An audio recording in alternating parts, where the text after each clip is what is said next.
估唔到一條命令就可以阻止特定 IP 訪問你個網絡。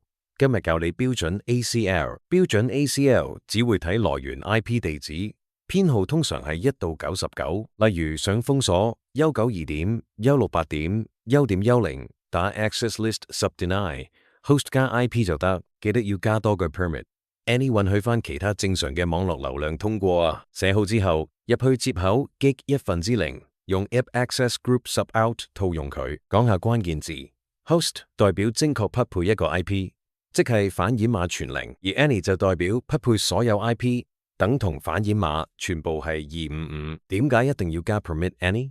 因為 ACL 結尾會暗中拒絕所有流量。反掩碼好常用，好似0.0.0.255。就可以匹配成個24子網啦。設定完用 show access lists 就可以檢查 ACL 內容同埋攔截次數，仲可以用 show IP interface 確定 ACL 係咪真係套用咗落個接口度。最後記住，標準 ACL 要放喺靠近目標嘅接口，咁就唔怕誤殺啦。